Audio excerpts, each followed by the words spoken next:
One of the great modern heroes of Christian faith was an English woman named Hannah More. She was born in 1745 and died in 1833. She was one of the great female poets and writers of her day, but instead of using her literary talents to pursue a life of fame and pleasure in the London art scene, she used it to advocate for social reforms. She wrote tracts to help teach literacy to the poor. She worked to institute hundreds of free schools for working class children who had no access to education. And she did more to help abolish the British slave trade than almost any other person. All in all, Hannah More was a woman who excelled in good works, but she was also a woman of faith. She was a dedicated and outspoken Christian, and she dedicated herself as much to the task of evangelizing English society as reforming it. So for that reason, it should come as no surprise that she gave a lot of thought to the relationship between faith and good works. In fact, she actually wrote a poem about it. In the poem, there's a married couple named Dan and Jane, and they've got a great relationship and rarely argue except for when it comes to this subject of faith and good works. As Hannah puts it in the poem, "One point, however, they disputed, and each by turns his mate confuted. 'Twas faith and works, this knotty question, they found not easy of digestion. While Dan for faith alone contended, Jane equally good works defended." Interestingly, as they argue, both Dan and Jane end up trying to appeal to the same biblical character to make their case. Dan calls him a patriarch sage of ancient days, a man of faith whom all must praise.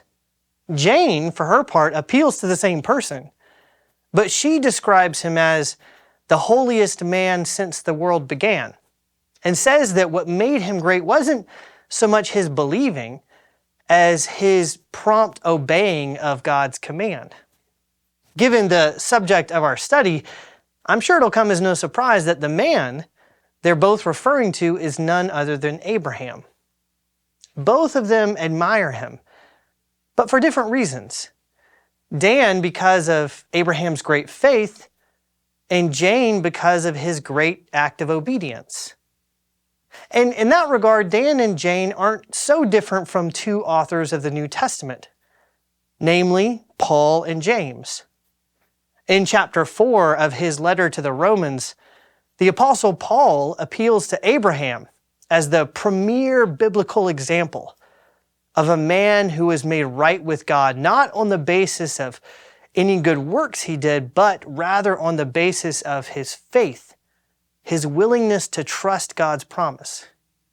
It's ironic then that in his own New Testament letter, the Apostle James appeals to Abraham to make what seems to be an entirely different point. For James, Abraham is not simply a model of faith as opposed to works. For James, Abraham is the supreme example of the unbreakable connection between faith and good works, or faith and obedience. You see, James says, you see that faith was active along with Abraham's works, and faith was completed by his works. And the scripture was fulfilled that says, Abraham believed God, and it was counted to him as righteousness, and he was called a friend of God. So, you see, Dan and Jane, they weren't original. Both Paul and Dan lift up Abraham as the preeminent example of a man of faith. And both James and Jane use Abraham to try to prove the point that good works are of vital importance.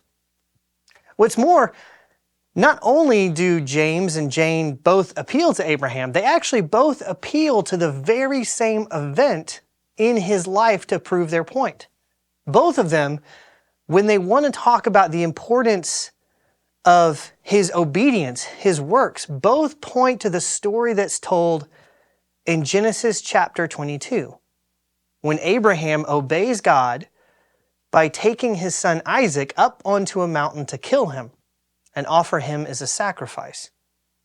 And in this session, we're going to do exactly the same. We're going to look at the story of Abraham and Isaac in Genesis 22 and ask what it can teach us about the relationship between faith and good works, or rather, I should say, between obedience and faith. So first, let's talk about Abraham's obedience. In Genesis 21, the miraculous happens. After decades of waiting, after Abraham and Sarah have both grown old and have long passed the age when women are able to have children, at long last, Sarah gives birth to a son. And they name him Isaac, which means laughter.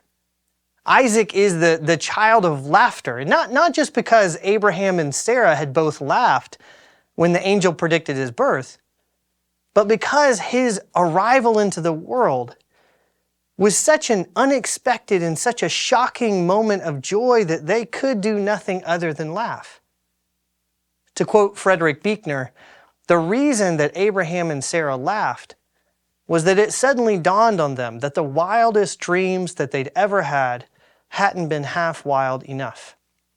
But all of that wild, hilarious joy, it all seems to come crashing down with the first two verses of the next chapter. After these things, God tested Abraham and said to him, Abraham, and he said, Here I am. He said, Take your son, your only son Isaac, whom you love, and go to the land of Moriah, and offer him there as a burnt offering on one of the mountains which I shall tell you. It's one of the most horrifying moments in the entire Bible. Finally, after the many years of waiting, God has made good on his promise, and he's given Abraham and Sarah a son. And now he wants Abraham to take that son and kill him and offer him as a burnt offering. In fact, it's even worse when you pay attention to the way the sentence runs, the words that are used. God doesn't just ask Abraham to offer up his son. He asks him to offer up his only son, the son whom he loves. The famous medieval Jewish rabbi, Rashi, he captures the weight of this request in his midrashic kind of restatement of it. Your son, Abraham said to him, I have two sons. God said to him, your only son. He said to him, this one is an only one to his mother, and this one is an only one to his mother. He said to him, whom you love. He said, I love both of them. He said to him, Isaac. What God is asking of Abraham is almost incomprehensible. To sacrifice not just a son, not just the son he loves, but the son of promise, the son of hilarious joy, Isaac. And yet, Abraham obeys. He rises early in the morning. He saddles his donkey. He takes along two servants and his son Isaac, and they head off to the mountain in Moriah. In verse 4, we're told that the journey to the mountain took 3 days. 3 days when Abraham walked with his son, his only son, the son whom he loved. 3 days when the terrible deed that awaited him weighed upon his mind. 3 days during which he could have reconsidered. He could have tried to negotiate with God, could have decided that he had simply misheard, that this couldn't possibly be what was being asked of him. But he didn't. For 3 long days, he marched on. And when he finally arrived, he took Isaac up the mountain, bound him, set him on an altar, and pulled out the knife to make the sacrifice. It's no wonder that both Jane and James use this story to illustrate the importance of obedience in the Christian life. Is there anything more difficult that could possibly be asked of Abraham than this? And yet he obeyed. But this isn't just a story of obedience. It's also a story of faith. What is faith? Sometimes we think of it as a great religious virtue, or as a belief in things that can't be seen or proven. And there's some truth to that, but the most basic way to think about faith is to recognize that faith is trust. And to have faith in a person means to trust what they say and who they are.